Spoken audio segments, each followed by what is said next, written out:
மத்திய அரசின் புதிய தொழிலாளர் நல சட்டங்களுக்கு எதிர்ப்பு தெரிவித்து தொழிற்சங்கங்கள், விவசாய அமைப்புகள் இன்று நாடு முழுவதும் வேலைநிறுத்தத்தில் ஈடுபட்டுள்ளதால் இயல்பு வாழ்க்கை பாதிக்கப்படும் நிலை ஏற்பட்டுள்ளது.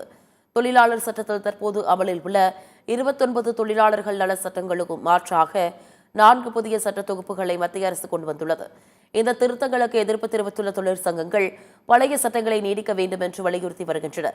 இதனை வலியுறுத்தி மத்திய அரசுக்கு எதிராக ஐஎன்டியூசி, ஏஐடியூசி, சிஐடியூசி உள்ளிட்ட 10 தொழிற்சங்கங்கள், விவசாய அமைப்புகள் இன்று நாடு தழுவிய வேலைநிறுத்தத்தில் ஈடுபட்டுள்ளன. காங்கிரஸ், திமுக, திரிணாமுல் காங்கிரஸ், சமாஜ்வாதி, கம்யூனிஸ்ட் கட்சிகள் உள்ளிட்ட இந்தியா கூட்டணி போராட்டத்திற்கு ஆதரவு தெரிவித்துள்ளன.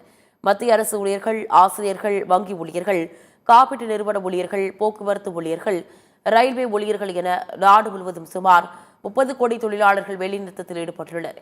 இதனால் வங்கி சேவைகள், போக்குவரத்து, அரசு அலுவலகங்கள் பணிகள் பாதிக்கப்படும் நிலை ஏற்பட்டுள்ளது.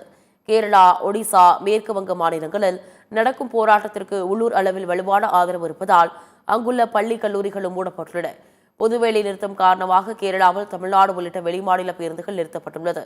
இதனிடையே இன்றைய பொது வேலைநிறுத்த போராட்டத்தின் போது பணிக்கு வராத ஊழியர்களின் ஒருநாள் ஊதியம் பிடித்தம் செய்யப்படும் என்று தமிழ்நாடு அரசு அறிவித்துள்ளது.